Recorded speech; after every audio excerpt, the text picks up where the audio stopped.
ಎಲ್ಲರಿಗೂ ನಮಸ್ಕಾರ. Welcome back to my channel. ಇವತ್ತು ಗಿಣಿಮುತಿ ಮಾವಿನಕಾಯಿಂದ ಚಟ್ನಿ ಮಾಡ್ಕೊಳ್ತಾ ಇದ್ದೀನಿ. ಅದಕ್ಕೆ ಏನು ತೊಗೊಂಡಿದ್ದೀನಿ ಸಾಮಗ್ರಿಗಳನ್ನ ಅಂತ ಹೇಳ್ತೀನಿ.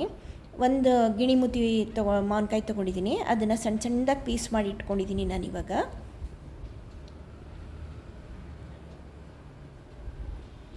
ಆಮೇಲೆ ಒಂದು ಅರ್ಧ ಕಪ್ ಬೆಲ್ಲ ತೊಗೊಂಡಿದ್ದೀನಿ.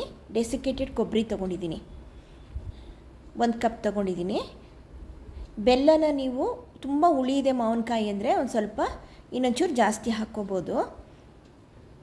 ಇದು ಅಂಥ ಏನು ಹುಳಿ ಇಲ್ಲ, ಅದರಿಂದ ನಾನು ಒಂದು ಅರ್ಧ ಕಪ್ ಬೆಲ್ಲ ತೊಗೊಂಡಿದ್ದೀನಿ.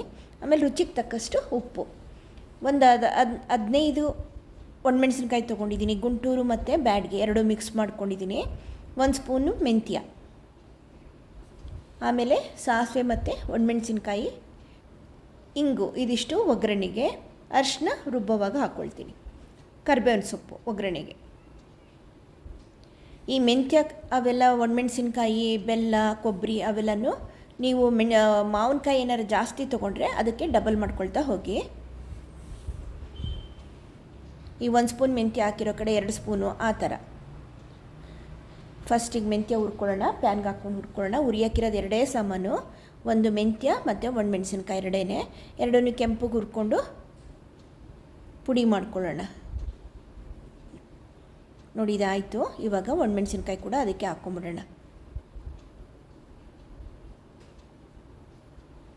ಇದು ಒಂಚೂರು ಕೆಂಪಗೆ ಹುರಿದ ಮೇಲೆ ಎರಡೂ ಮಿಕ್ಸರ್ಗೆ ಹಾಕ್ಬಿಟ್ಟು ಗ್ರೈಂಡ್ ಮಾಡ್ಕೊಂಬರೋಣ.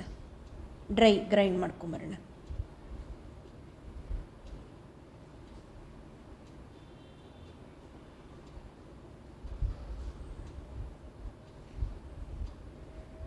ಆಯಿತು, ಸ್ವಲ್ಪ ಆರಕ್ಕೆ ಬಿಡೋಣ. ಆರಿದ ಮೇಲೆ ಮಿಕ್ಸರ್ಗೆ ಹಾಕೋಣ.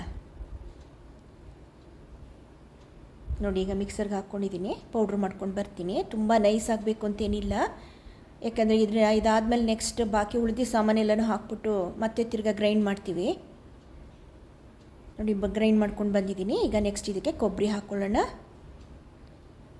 ಮಾವಿನಕಾಯಿ ಹಾಕ್ಕೊಳ್ಳೋಣ, ಬೆಲ್ಲ ಹಾಕ್ಕೊಳ್ಳೋಣ, ಅರಿಶಿನ, ಉಪ್ಪು, ಇದಿಷ್ಟು ಒಟ್ಟಿಗೆ ಹಾಕ್ಕೊಂಡು ಇವಾಗ ಗ್ರೈಂಡ್ ಮಾಡ್ಕೊಂಬರೋಣ.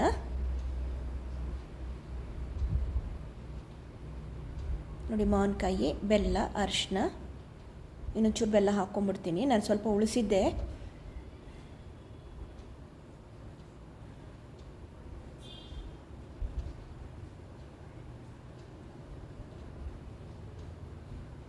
ಈಗ ಇದನ್ನು ಗ್ರೈಂಡ್ ಮಾಡ್ಕೊಂಬರೋಣ. ತುಂಬ ನೈಸಾಗಿ ಮಾಡಬಾರ್ದು, ತುಂಬ ತರ್ತರಿನೂ ಇರಬಾರ್ದು, ಮೀಡಿಯಮ್ ಆಗಿರಬೇಕಿದು.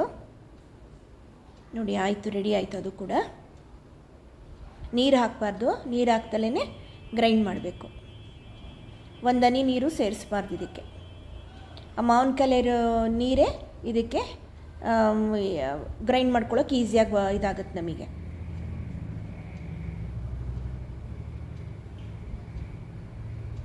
ಆಯ್ತಿದು. ಇದಕ್ಕೊಂದು ಒಗ್ಗರಣೆ ಕೊಟ್ಟರೆ ಚಟ್ನಿ ರೆಡಿ.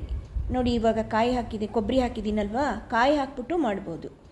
ಸೇಮ್ ಇಷ್ಟೇ, ಇದೇ ಎಲ್ಲ ಹಾಕ್ಬಿಟ್ಟು ಕಾಯಿ ಹಾಕ್ಬಿಟ್ಟು ಮಾಡ್ಬೋದು. ಹಸಿಮೆಣ್ಸಿನ್ಕಾಯಿ, ಒಣಮೆಣ್ಸಿನ್ಕಾಯಿ ಬೇಡ ಅಂದರೆ ಹಸಿಮೆಣ್ಸಿನ್ಕಾಯಿ ಹಾಕ್ಬಿಟ್ಟು ಮಾಡ್ಬೋದು. ಇಲ್ಲ ಅಂತಂದರೆ ಕೊಬ್ಬರಿ ಬದಲು ನೀವು ಶೇಂಗಾ ಕಾಳು ಹುರಿದ್ಬಿಟ್ಟು ಹಾಕ್ಕೋಬೋದು.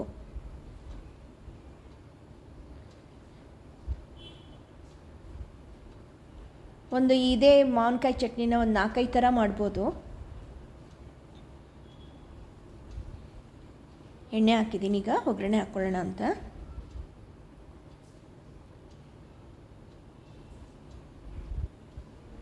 ಸಾಸಿವೆ, ಒಣಮೆಣಸಿನ್ಕಾಯಿ, ಇಂಗು ಹಾಕಾಯಿತು. ಈಗ ಕರಿಬೇವಿನ ಸೊಪ್ಪು ಹಾಕಿ ಬಾಡಿಸ್ಬಿಟ್ಟು ಚಟ್ನಿಗೆ ಹಾಕಿದ್ರೆ ಚಟ್ನಿ ರೆಡಿ.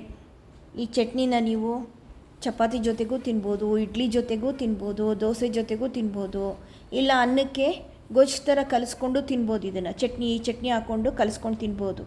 ತುಂಬ ಚೆನ್ನಾಗಿರುತ್ತೆ. ನೀವು ಕೂಡ ಟ್ರೈ ಮಾಡಿ. ಓಕೆನಾ? Thank you.